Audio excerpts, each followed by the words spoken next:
The F-Type may have been a rash, indulgent way to spend dad's money, but it became the brand's modern icon. Now, Jaguar appears focused on sensible spending. This new sports sedan ushers in Jaguar's new aluminum-intensive architecture, which will also spawn a fresh XF 4-door and the F-Pace crossover, creating a trifecta of new vehicles where luxury sales are thick on the ground. And with it, Jaguar gets a cohesive look for the whole lineup. If you find the XE attractive but not eye-catching, that's fine by the designers. Ian Callum's team fussed over proportions rather than character lines, graphics, and details. The XE won't exactly be fresh when it finally arrives at US dealerships in early 2016. European market cars are already flowing out of Solihull from the longtime Land Rover facility that, with the addition of the XE, is now turning out two-wheel drive vehicles for the first time in 34 years. North American execs, hoping to give the XE every opportunity for success, won't import it until the four-wheel drive models are rolling off the line. Even then, we'll have to wait an additional 6 months for what will surely be the most popular engine, an all-new gasoline 4-cylinder. At the outset, American buyers will only have the option of a 180 HP diesel or the driver's choice, the Supercharged 340 HP V6 equipped Jaguar XES that we drove.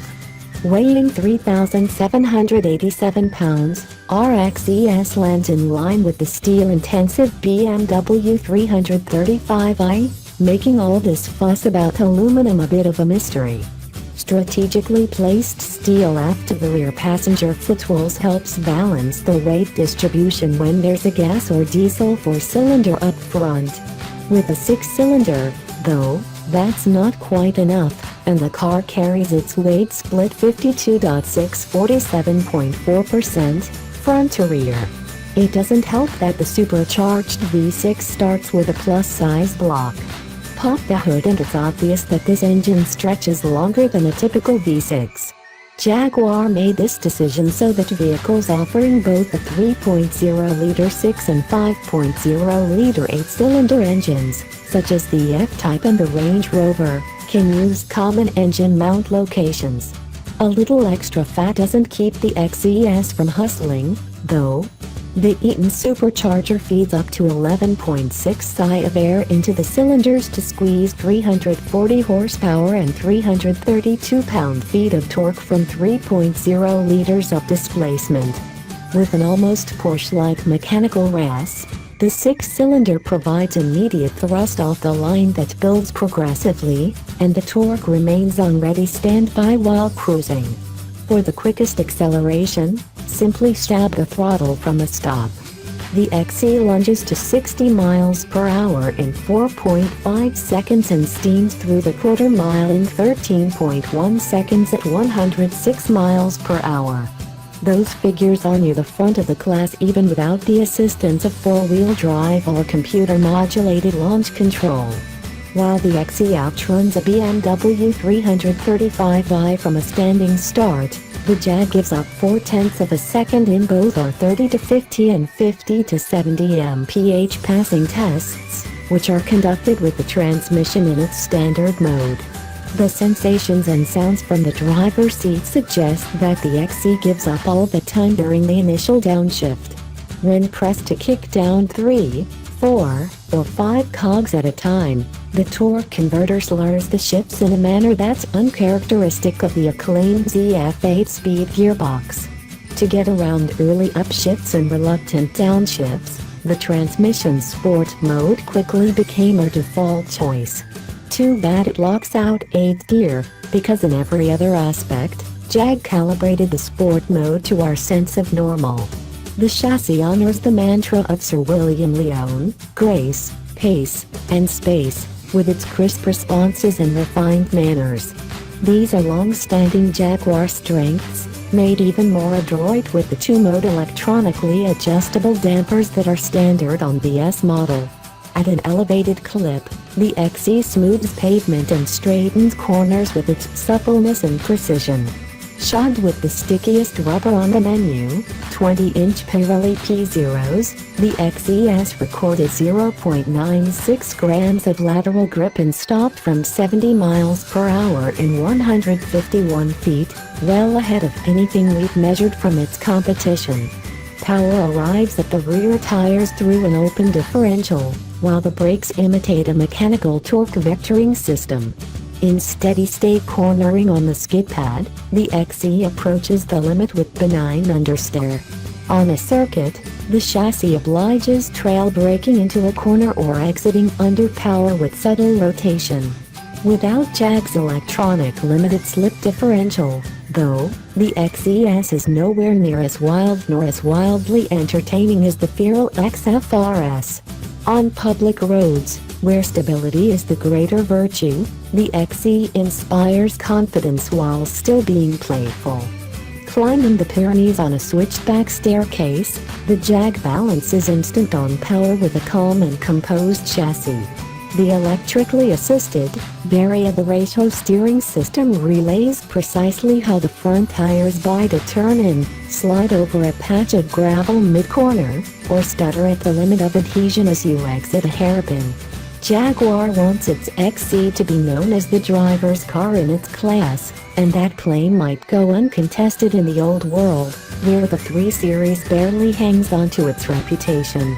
But the Brits are either inexperienced with the Cadillac ATS or woefully ignorant of its charms.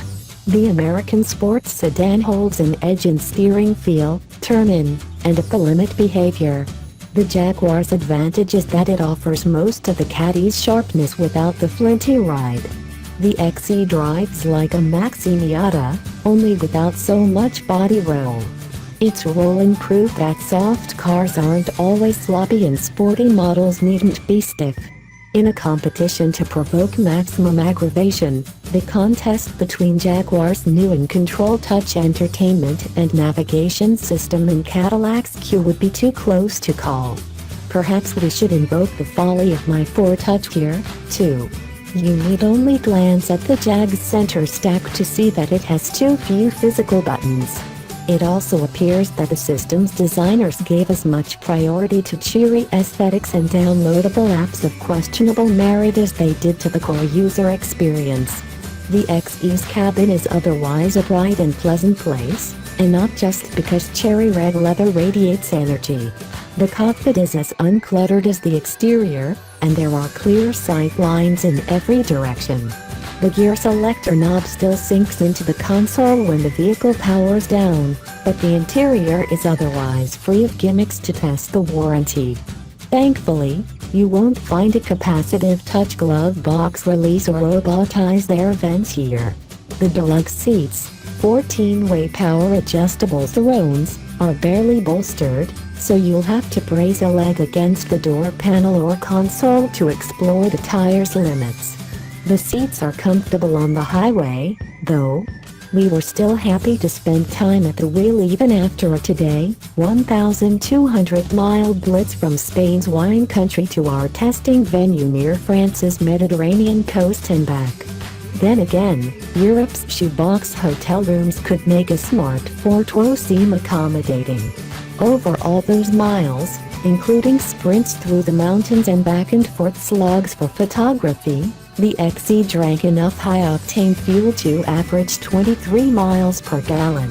Dimensionally, the XE's cabin fits right in with those of its peers, which is to say that Jaguar engineers know most XEs will spend the bulk of their time working lonely commutes. The high, flat center console creates the sense that there's added space between the driver and co-pilot. Moving for adults, however, requires that either the front occupants sit closer to the dash than they'd like or that the rear seat passengers fold their knees into the seatbacks. The trunk can easily hold 4 carry-ons, but a step floor makes packing a bit awkward. If the infotainment system and trunk are the XE's greatest weaknesses, well, we can live with that.